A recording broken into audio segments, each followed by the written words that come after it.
Thank you so much for joining us.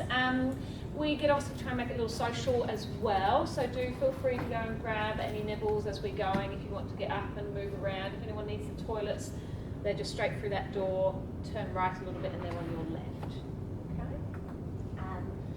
Okay? So if anyone's got any questions, do just ask as we go. So I'm Julie Davies. Some of you will know me quite well, and some of you have got no idea who I am. So I'm originally from the UK. I've been here in New Zealand on and off for about the last 12 years, and I own and run the practice Connect Neurophysio, and we've got a clinic just downstairs here. So it's myself and Petrie is my colleague. So I do that. I do also the founder of MS Get a Head Start. That is a really big plug, by the way. Hopefully it's not overly obvious. No. I'm also New Zealand's PD Warrior, instructor trainer, and involved in lots of other bits and pieces, including lecturing bits and pieces. So that is me, and I'll hand you over to Petrie. Hi everyone, so my name's Petrie and I'm originally from Fiji.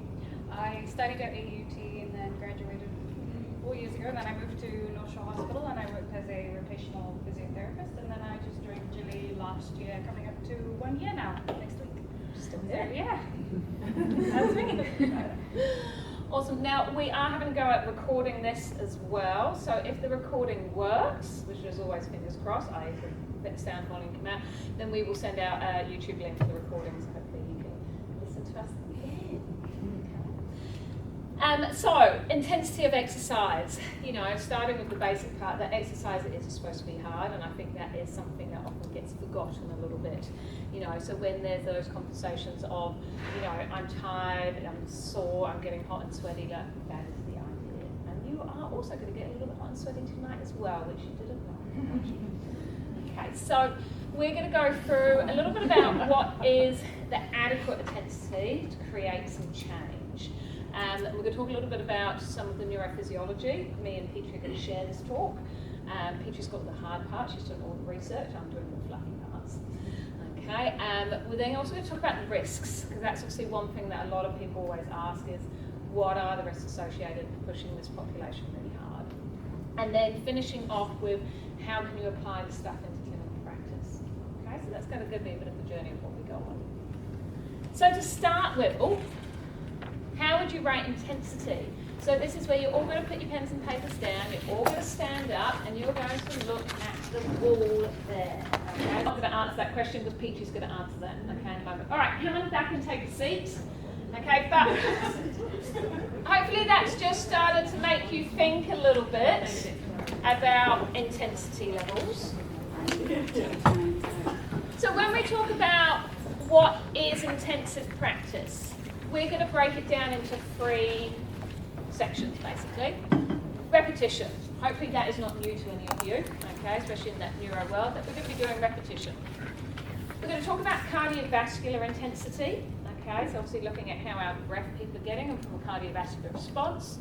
But we're also going to talk about the difficulty or the challenge needed, okay, because it's these 3 elements that create the intensity that's required for that neuroplastic changes that we are all trying to drive forwards. So when we're looking at repetition, we're looking at repetition numbers between 300 and 2,000. Okay, Petrie's going to go into this in a lot more detail, each of these sections, and the evidence behind this. But just to get you to start thinking, in your therapy sessions, are you getting anywhere close to 300, then no 2,000, okay, depending on what you're doing? Or is there home practice? Okay, when we're looking at cardiovascular, well done, pretty much all of you were right with the 80% predicted heart rate max, okay? So the question with the predicted heart rate max, if I said your individual is 74 years old, who could tell me straight away what their heart rate should be? Some people do maths quite quickly. If you're like me and not very quick at maths, this might be something that might be quite good to be stuck in the wall. What is your 80% target ranges of heart rate max, okay, so that you can start going, oh yeah, that's where someone should be. Now, difficulty and challenge for some of you will be a topic that you've been really used to. For some else of you, this might be quite a new topic, and this will become more clear when Petrie starts talking about it. But To create a neurological kind of neuroplastic change, we're looking at people actually failing about 40 to 50% of the time. That's how difficult a complex action needs to be to create change. Now, as humans, especially through the schooling system that we've gone through, we've got really used to getting 80, 90, 100% right. And then as we start treating adults, in our adult lives, we finished our school, we start choosing university or a career with what we generally have some skills at, hopefully. Okay, we start doing sports and hobbies with things that we're good at. We start socialising more with the people we like. And as we go through our lifetime, we basically make our comfort zone more and more comfortable. So when you are then treating the older adult or the high achiever, so some of those of us who are in private practice and those of the people that might be able to afford, that those high achievers absolutely hate failing. Okay, and they hate doing an exercise and going, oh, I can't do that. I need something different. So trying to explain to people that's what they need is challenging. When we're putting all of this together, the thing that really drives that intensive practice, don't know what that was, is you need to be psychologically engaged. And the reality is that people just can't stay present for very long. So we do a lot of what we call block-based application. So it's looking at how your high-level sports athletes train, that an Olympic athlete doesn't train in a periodization like this the whole time. You know, they will do hard weeks, easy weeks, moderate weeks, they will have building blocks, they will have weeks where they're not allowed to do any of their sport whatsoever and they just need to recover, okay? So the same is looking at your therapy practice. How much of your practice is actually looking at, okay, right, we're going to get you to really focus on a block. We're going to do 3 weeks or 4 weeks of really intensive work, and then you're going to have a couple of weeks off, okay? So it's looking at this application because we're going to spend most of today talking about how hard we need to train people to create neuroplastic change. And the reality is that we come up against a lot of barriers and a lot of psychological, social limitations as well. And the main thing that we've got to constantly be thinking about is the key driver to neuroplasticity is it meaningful and is it engaging? Like, where is the saliency for that individual? And what I just want you to think about here is how often do you verbalize your clinical reasoning? So basically, I should be able to come in, and this is what I threaten all my students with, okay, is that I should be able to come into any of your treatment session and ask your client, why are you doing that exercise? Not you. I should be able to ask your client that, and they should be able to tell me. And if they can't, then they don't know what they're doing, and is that actually driving them forwards? Okay, so all of us have got some amazing clinical reasoning skills because it's your job, that's what you deliver every day. But how well do you actually verbalize that to the client? Now, we know that they probably will forget what you said many times, but at least it's giving some nice background of where you're going. All right, now I'm passing over. Okay, so following on from Julie, so we're talking about synaptogenesis and map reorganization. So extensive motor skill training induces reorganization of movement representations and synaptogenesis within the adult motor cortex. So motor skill, though, does not develop uniformly across training sessions. It is characterized by an initial slow phase and then later by initial fast phase, and then followed later by a slow phase. So what we're looking at here, the research that we're looking at here is by Jeffrey Klein. So many of you may or may not know that Jeffrey Klein is a neuropsychologist who's based out in the States. He's actually got some really, really good stuff available on the internet, which is freely available. So you can actually have a look at some of his webinars. So Jeffrey Klein. So what Jeffrey Klein did here was he looked at rats, right? He made them do an activity for 3 days, 7 days, 10 days, and then they were euthanized, and they had a craniotomy. And what they were looking at here was for cortical map changes. And what they found was that there was cortical map changes after 10 days. So, yeah, Gina, you had it right when you stood by 10 days. Whoever was standing by 10 days, shoulder. Okay, and they say it takes about 3 months for neuroplasticity to have formed in the brain and the spinal cord. Okay, so the main things were at least 10 days for cortical map changes to occur, and 3 months for neuroplasticity to occur in the brain as well. Okay? So what this would look like in a clinical application, if you teach someone a new skill and they make a dramatic improvement and you think, okay, they've got it, but then the next time you see them, they don't retain it. Then you go, okay, teach them a skill again, then they go home, you think they've got it, they come back, no, haven't got it. So what we know there is that there is no cortical map change in that area.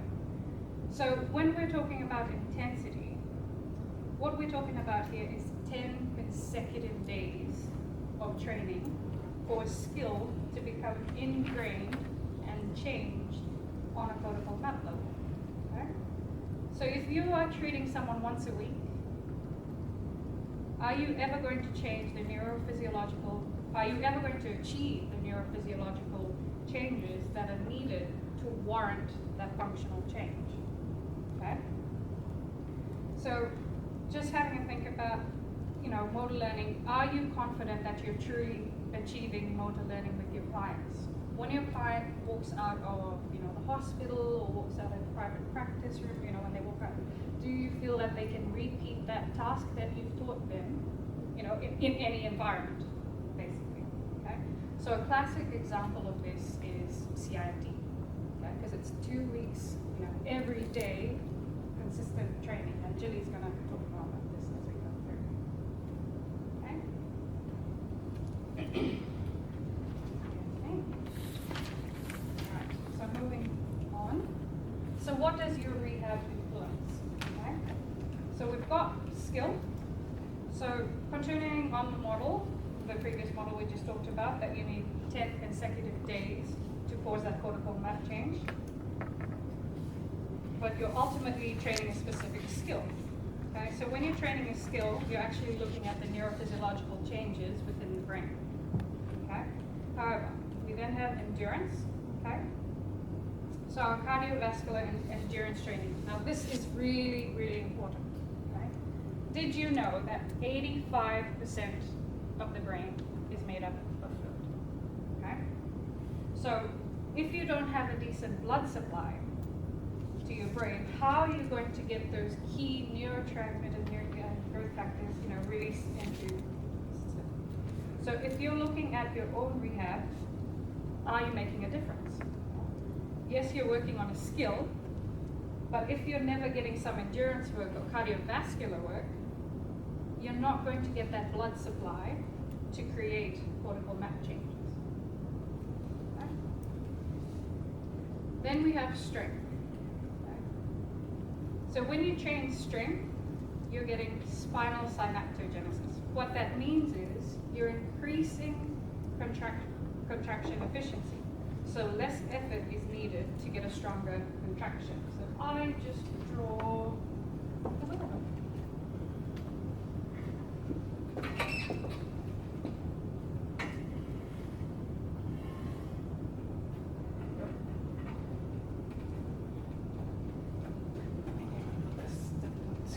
Okay, so if you take a cross section of muscle, okay, so this is then innervated by 4 spinal nerve.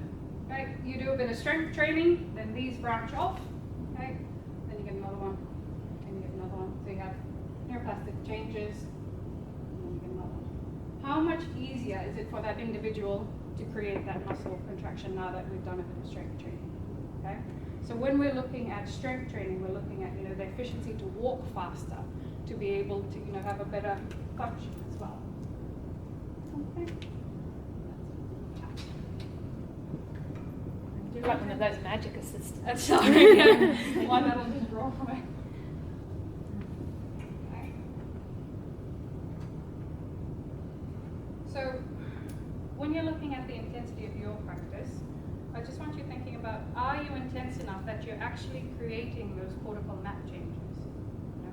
Are you also covering some form of cardiovascular or endurance input? And are you doing enough strength activity to actually create that effective change to get the efficiency of that muscle recruitment?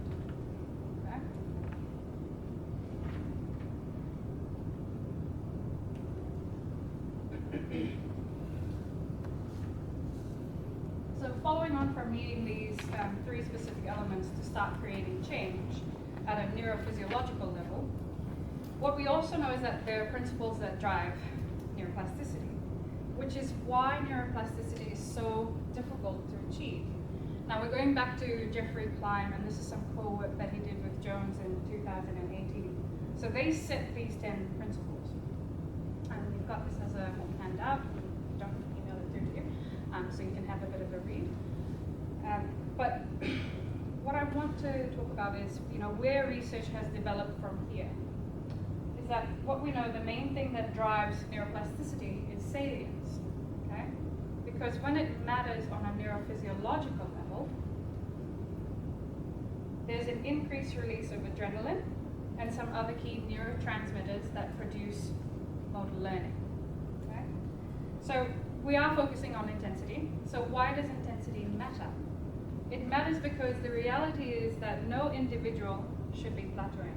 We do have some that do plateau, and that's because of some complex issues. But the thing is, as clinicians, I feel we have to ask ourselves, where have we potentially dropped the ball? And often when we review our own work, we think, okay, yeah, where have we missed out? And it's often because the intensity. We don't, push our clients hard enough. Okay? So now I'm going to take you into the evidence. Okay. So we've all heard the saying that practice makes perfect. Okay? There's a theory that you need 10,000 hours, okay, to master a skill. So, musician, an athlete, or chess player. So 10,000 hours to actually master a skill. If you were to, translate it to hours a day, so that's 4 hours a day, 5 days a week, okay, for 10 years. Okay, so that's pretty long. Okay, and then they say that it takes 60,000 repetitions to perform an automatic pathway. Okay. So there's been current observational studies that have found that total therapy time, averages around 78 minutes. Excuse me. But when you first hear that, you think, oh yeah, 78 minutes, an hour and a bit client had a bit of therapy, that's fine. However, that's only 16% of that person's, that stroke person's day. So we know that the numbers aren't good. And for that, to be working at that rate, it would take 80 years to achieve. Okay. Did you just want to clear that it was observational of an inpatient stroke Yep. ward? That was 78 minutes a day. So I'll go through that again. So current observational studies for the inpatient stroke patient. So the main articles that we have chosen, we've chosen two key research studies. So one was the Birkenmeyer, so Rebecca Birkenmeyer, 2010, basically examined the feasibility of translating high repetition doses of task training to people with stroke compliance in 1 hour therapy sessions. Basically, they looked at the fact that CIMT worked, okay? And we know that CIMT is based around hours. So is it the fact that someone is doing how many reps in an hour compared to the same amount of reps in 3 hours? Okay, so is it hours, is it reps? They conducted a study where they set a rep amount of 300. So they chose 300 based on previous pilot studies. Okay, they started with 300 and they did that for 1 hour, 3 times a week for 6 weeks. So there's the rep 300, they did 100 of each exercise. Okay. The main finding was that the high rep intervention was feasible in that hour therapy sessions, and if someone was actually scoring less than the 300, then the exercise was too difficult, and if they were scoring more than the 300, then it was too easy. Okay. So when we're looking at achieving repetition, if you're not getting 300 reps in your upper limb sessions, then you're probably, too challenging for that part. Your exercise is probably too challenging. So 300 reps, put your hand up if you feel that you achieve 300 reps in your sessions with your clients. we'll come to lower limb. Okay. So just thinking about, if you're not there, how can your clients achieve these reps? Is it that you can use, other members of the MDT, you can use, healthcare assistants, nursing staff, family members, carers, ward rounds. But just having a think about how you can get that achieved. Okay? And then on to lower limb. So George Hornby, so this was a review, okay, and they looked at the importance of specificity, amount, intensity of locomotor training to improve gait function in patients post-stroke. So meaning basically how many steps required to change gait. Okay. So in the studies, they measured in terms of number of reps and steps that were performed, so range from 1,000 to 2,000 steps per session, and they found an improvement. Whereas if they were lower amounts, resulted in much less stepping quality. Okay? So therapy sessions that provided less than 900 steps per session had poor carryover, poor carryover into function. Whereas when sessions included at least 4,000 steps, there was 25% improvement. Okay? And they're really high because you can grab an animal to do anything. Okay? So the tricky part is clinically, it's really difficult to get those amount of reps in. Okay? So would you say that in your therapy sessions, you achieve 300 reps for the upper limb and then 2,000 reps for the lower limb now? So I've got a picture of Julie doing a bit of Nordic walking here. So if you're thinking about, shoulder extension, for example. Okay? Nordic walking has a great element of shoulder extension. So when you're walking, you have the ball behind and you get that planted muscle shoulder. So if you give your client, you say, okay, here you're going to do 300 reps of shoulder extension with the TheraBand. By the time they get to 30 or even 10 or 20, they're going to be like, no, I don't want to do that. Okay. So really, it's just thinking about, trying to think outside the box when we're trying to get our clients to, get these reps in. Because if we did say, Nordic walking, that we're going to look at that, you could get at least 500 arm swings in that repetition of 1 kilometer walk. And that could only take them, 10 to 30 minutes to complete, based on, their presentation at the time. So it's just really thinking outside the box of how do we get these repetitions in, how do we get the intensity in with our clients.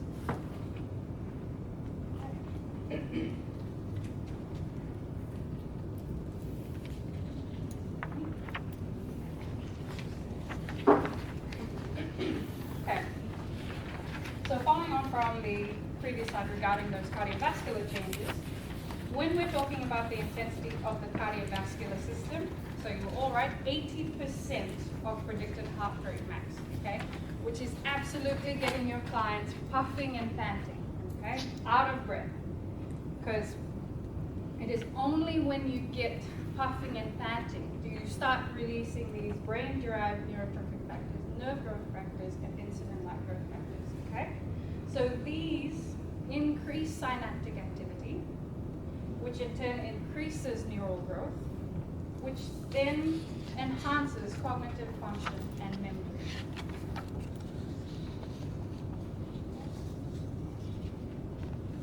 So, going to cognitive function and memory, in particular, hippocampal volume.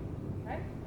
Erickson 2012 looked at, talked about this being shown in the MS population where they got clients, working, vigorously hard and showed an improvement and, the maintained blood supply of the hippocampus was more maintained. Sorry. Okay. Then, so following on from that, there's another study by El Tamaway, 2014, which also looked at improving cognitive function and memory. And what they did was there was 30 stroke clients that worked for 8 weeks, 3 times a week. So they compared normal care. So the one group, I'll start again, 2 groups. One group had normal physio, where they had normal stretching, balance exercises, sit downs, etc. Group 2 had the same exercises as Group 1, but also had 40 to 45 minutes of cycling going on. So they had aerobic exercise as well. Group 1, no aerobic exercise. Group 2, aerobic exercise. So they showed at the end of 8 weeks that they improved cognitive function. Okay? So if you've got a stroke patient on the ward and they're stable, can we get the therapy assistants to get them on the bike, 3 times a week for that 45 minutes? Because that study showed that they had significantly, more outcomes in their function, basically. Okay?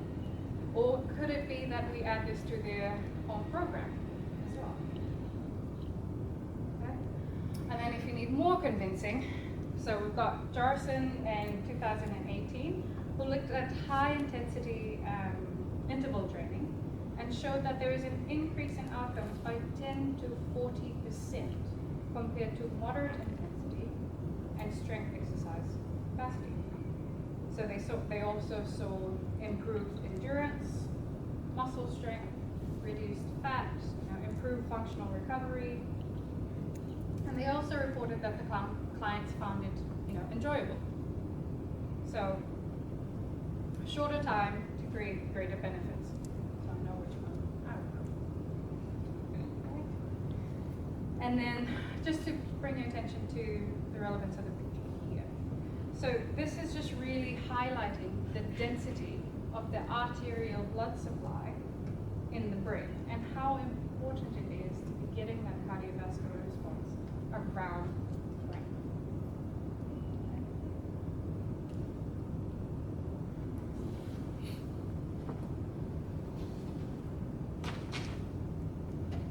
So evidence going on to difficulty and challenge, okay? So neuroplasticity, neurorehab, we know is actually quite hard to create those neuroplastic changes. You need a lot more going on rather than just, okay, go for a walk or go for a swim. Exercise needs to be novel, challenging, and stimulating. Okay? If there's no challenge, then there's going to be no change.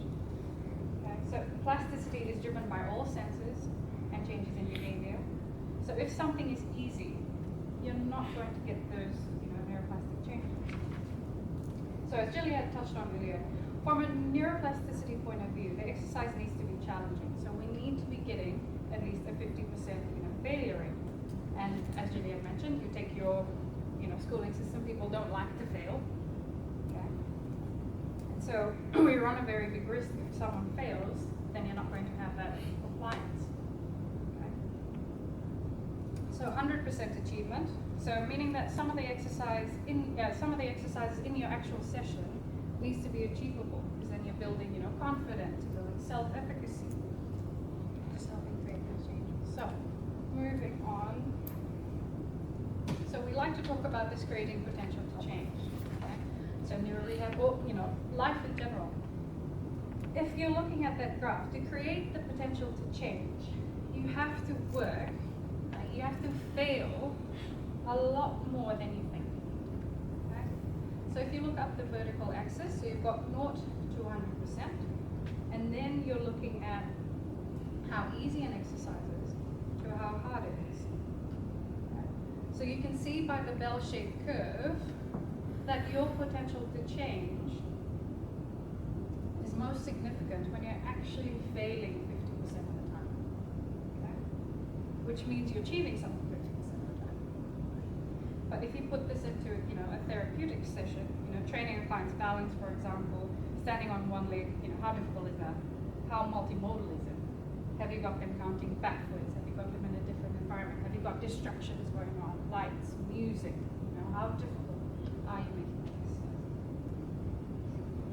this? So if we want to drive neuroplastic change, our clients, patients need to understand how hard they're going to have to work to achieve this.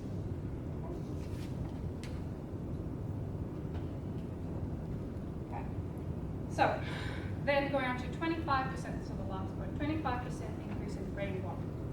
Okay, so a study done by James Carey in 2004, he looked at 3 groups of rats. Group 1, the rats were just running on the wheel. So they self-selected. Whenever they wanted to, they ran on the wheel. And, then group 2 had treadmill running, so they forced to run on the treadmill. And then group 3 had acrobatic rats.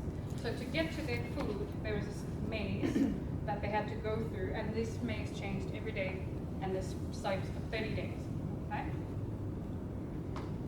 So at the end of the 30 days, group 1 spent more time on the running wheel.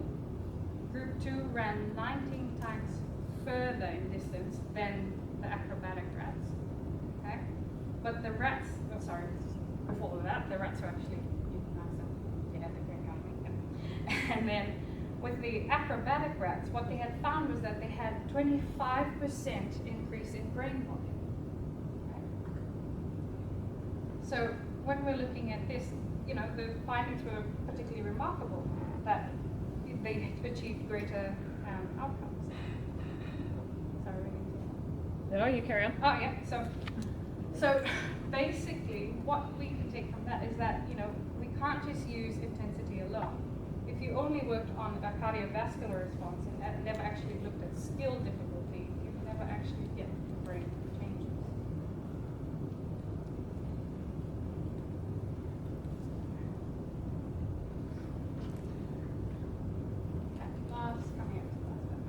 So what are the risks? So obviously if someone actually pushing their heart, okay? So cardiac rehab guidelines, so 50 to 90% of predicted heart rate attacks. Now, with all these numbers, there was a study done by Rogmo, 2011. Basically what they did, I'll read this study. So they examined the risk of cardiovascular events during high intensity interval exercise training and moderate intensity training among 4,846 patients with coronary artery disease. So they all had some form of coronary artery disease. In 175,820 hours, he found one fatal cardiac arrest during moderate intensity. Okay, and in 129,456 exercise hours, they had 2 non-fatal cardiac arrests during the high intensity interval. Okay, so basically what this means is that the results of the current study indicate the risk of a cardiovascular event is actually really low. Okay, so after both high intensity exercise and moderate intensity exercise in a cardiovascular rehab setting. So basically, long-term benefits seem to outweigh the risks. Do you want me to read through that again? Did that make sense, or do you want me to read through it again? Yeah? Okay. So, the risks, the Rogmo, he examined the risk of cardiovascular events during organized high-intensity interval exercise training. 4,846 patients all had some form of coronary artery heart disease. Okay? In 175,820 hours of exercise training, okay, at that intensity, he found one fatal cardiac arrest. Then, with the 129,456 exercise hours, there was 2 non-fatal cardiac arrests during high-intensity intervals. Okay.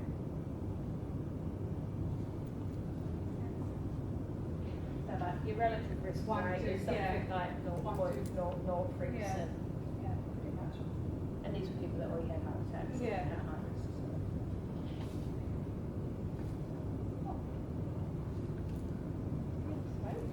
Thank you. So I think from just summarising a little bit of what Petrie said, she kind of highlighted a lot of we need all this repetition, but we need all this cardio work, we need all this difficulty. You can't necessarily do one without the other. They all kind of cross over, and where do you actually find the time to do it? Okay, which is the really hard part. Just a show of hands, who here is an inpatient? Okay, and then outpatient, DHB stuff, and then private outpatients, kind of community, yeah. So we've got a bit of everything. So basically to look at, why do things work? Which therapies actually work? And there's a lot of these kind of novel therapies, and it's all about also driving key health behavioural changes as well. They're programs that are often a lot more than just exercise. So most of you will be familiar if I say constraint-induced movement therapy. Everyone understands that, even the students? Yeah, good. This is good. Promising. Okay, that, when constraint-induced movement therapy first came out, well, most of us that remember, it was 6 hours a day, okay, for 10 days solid. And then they did some more studies and realised that it could be condensed to 3 hours a day. So, when you're looking at that 3 hours a day and then it's that every day, it's that intensity. If we then compare it back to Jeffrey Klein's work of it's the 10 consecutive days that got the cortical map changes. So you can start now linking those programs to where the research is coming out. Now, interestingly, some of these programs have come out and superseded the research, okay, because there is so much we don't actually know about the brain and how it works, and vice versa. We've got things like LSVT. So LSVT is Parkinson's approach, okay, so it's LSVT loud or big, so one's a speech program, one's a movement program. Now that works on an hour, 4 times a week, for 4 weeks solid. So it's 16 sessions, okay? So again, if you think about the intensity that you're currently working at, what programs do you deliver that is every day for 2 weeks solid, or 4 times a week for a month solid? Okay, now what we know in the inpatient setting, that can be challenging, okay? We know in outpatient Ministry of Health it just is non-existent, due to funding and bits and pieces. And even obviously in the private world, that is really hard to achieve. But it's these programs that get amazing results because they work on the intensity that is needed. We've got things like BOBAF, and the reason BOBAF approaches on there is because they really focus on the 24-hour approach.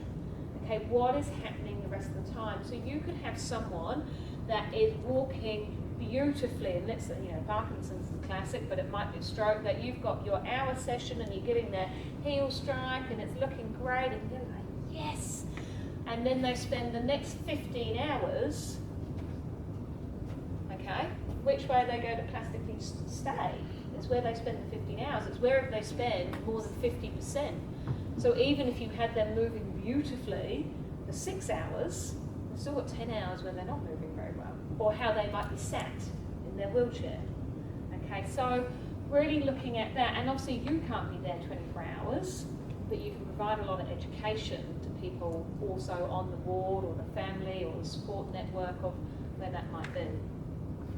Motor relearning, so that's really taking a lot of your Karen Shepherd and Shumway Cook's work. So when we're looking at sit-to-stands, give you an idea, no one ever wants to be my patient, people go home with 100 sit-to-stands. Okay? They can start on whatever amount they can do. So some people start at 5, because that's what they do. Every day they have to increase it by 2. The goal is 100. The oldest individual that I've had achieve 100 sit-to-stands without stopping was 102 years old.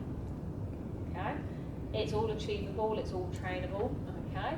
So, when we're looking at motor relearning, that's that kind of high repetition, not necessarily too worried about how it looks, which those of you who are BOBAF trained, I think, will cringe slightly at it, but, it's getting that combination. The evidence behind locomotion training, if you actually go and do true locomotion training where they're running training in the States, it's 3 hours, okay, every day. And that's pretty much an hour and a half on a treadmill. Now, if anyone has had to be a foot on a treadmill and physically move a spinal cord injured foot, can you imagine doing that for an hour and a half?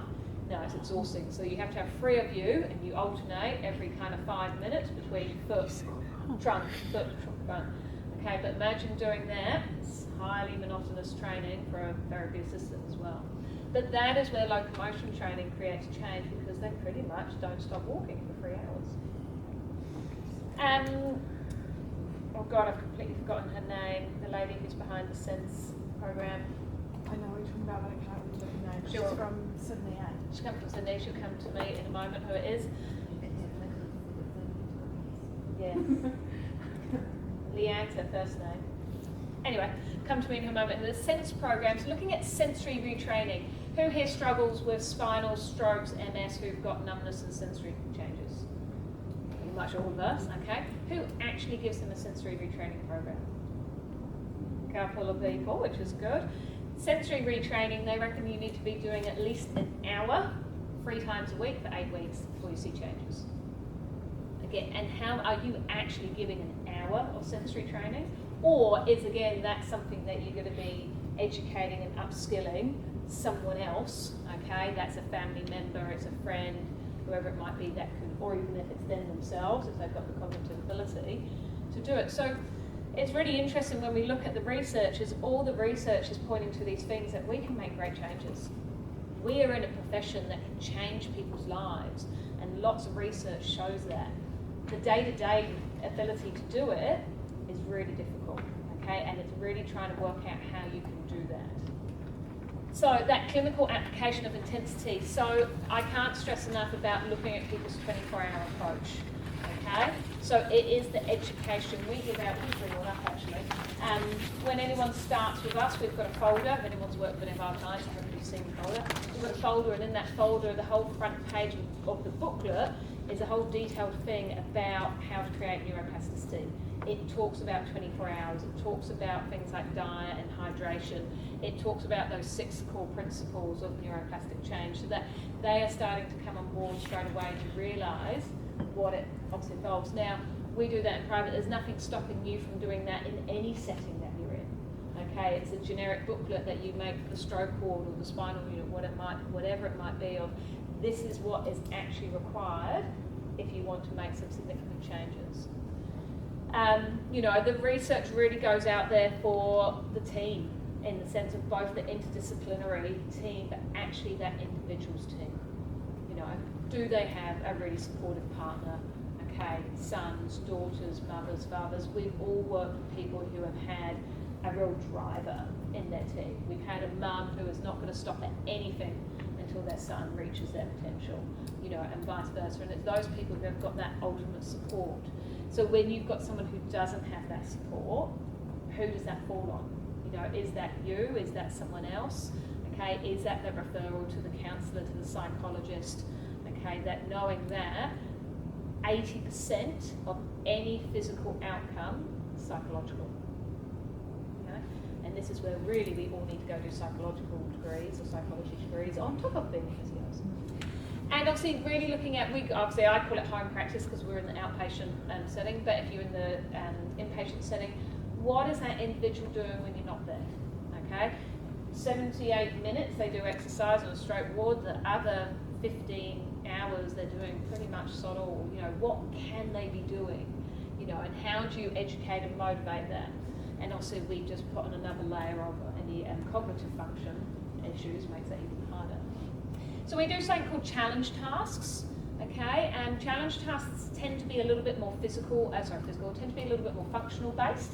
So let's say we've got someone doing something, they've got their standard 4 to 5 home exercises. That's probably the max I give anyone, okay? Because otherwise they just don't do them, okay? They get bored. So they've got their home exercises, and then there's each week, or you know, over a period, we might give them a challenge task, where it is one single exercise or one single functional activity that they have to do a certain amount of times to achieve a certain something. So it might be like you've got to stand on this one leg, it might be their challenge task, might be doing the alphabet on one leg, okay, they've got to do that until they get to K, okay? You know, it might be that they've got to do their 100 sit to stands, but it's off the toilet seat because that's the lowest seat in the house, okay? So it just gives them one thing that they can see. So if we take something like a sit to stand and they start the week 1 and they're like, oh, I could only get to 20, by the end of the week they'll probably get to 30 or 40, they're going, check me out, I've doubled what I can do. And then that's going to keep them much more motivated.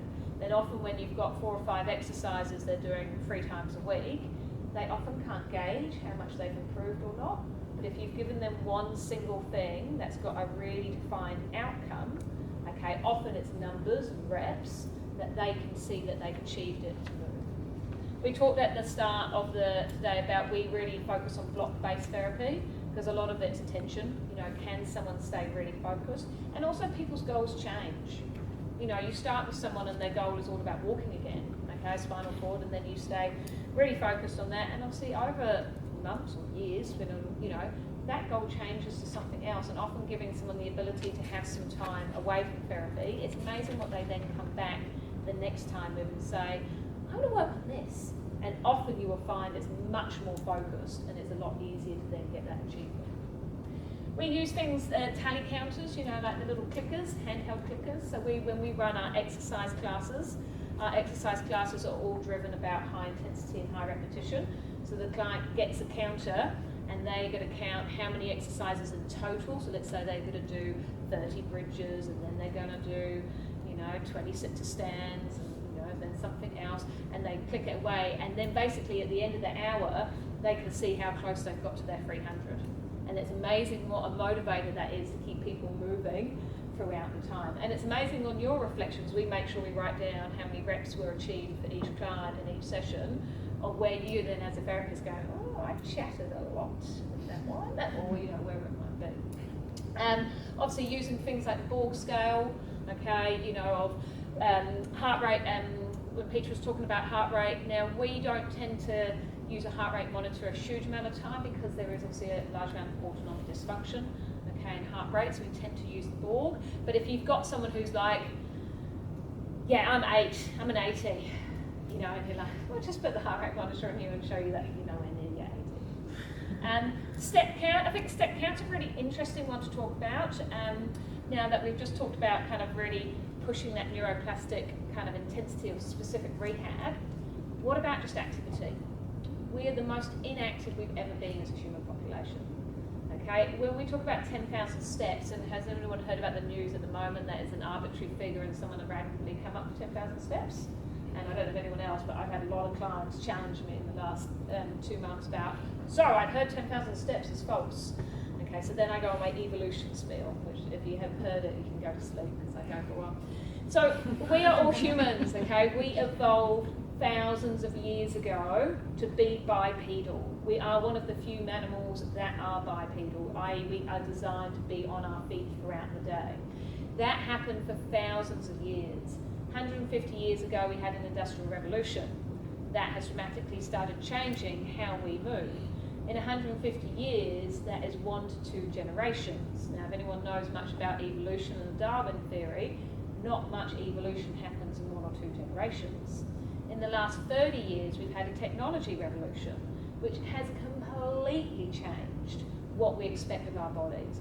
We never developed to have an eyesight to look at a computer screen for 8 hours a day. Okay? And in 30 years, that's within our lifetime, that is not even a generational change to form any form of evolution. So why do we have all the health issues we currently have? It's because we've got a human body that was designed and evolved thousands of years ago to be fully mobile. So 10,000 steps is actually way below. We're supposed to walk over a marathon a day, which is about 30,000, okay, 30 to 40,000 steps a day.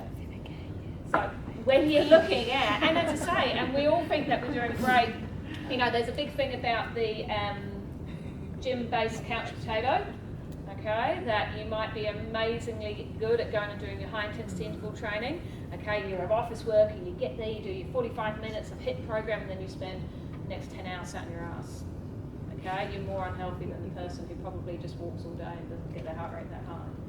So step count is massive. I get everyone to look at their step count because I think it's just a really big way of them realising that how inactive they are.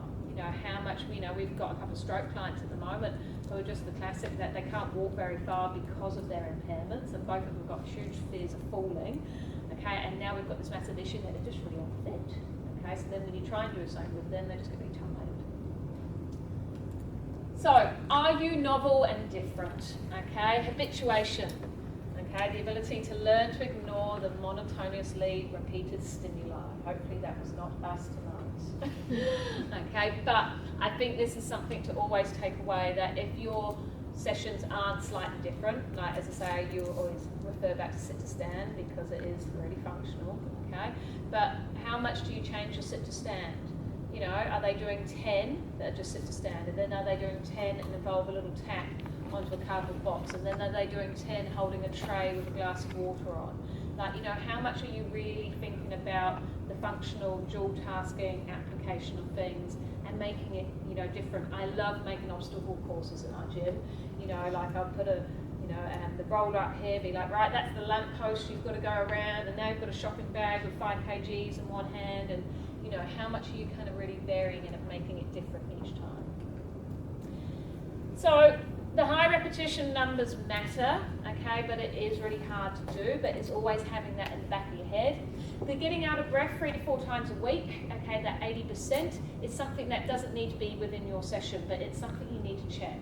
Obviously, I specialise with a lot of MS individuals, and most of my individuals with MS will come in and complain about cognitive function, and the same with Parkinson's.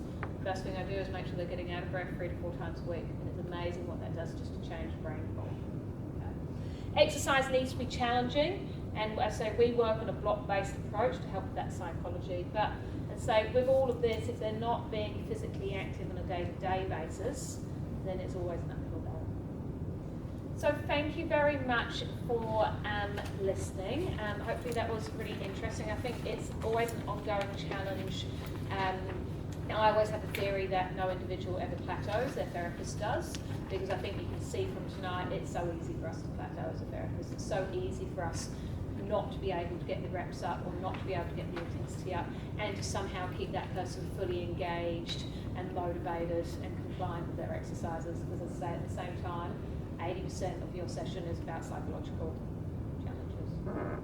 So we'll have any questions, but also before, feel free to stay and have some drinks and nibbles. We're just doing a bit of a plug, myself and Sarah. If people don't know Sarah, you can stand up, Sarah, or wave around to people. Sarah Hopkins from Hibiscus Neuro, and we are doing a PD Warrior launch night. So for those of you who don't know, may have heard about PD Warrior, want to know a little bit more, we've just got, again, it's here in a couple of Tuesdays' time, the 30th.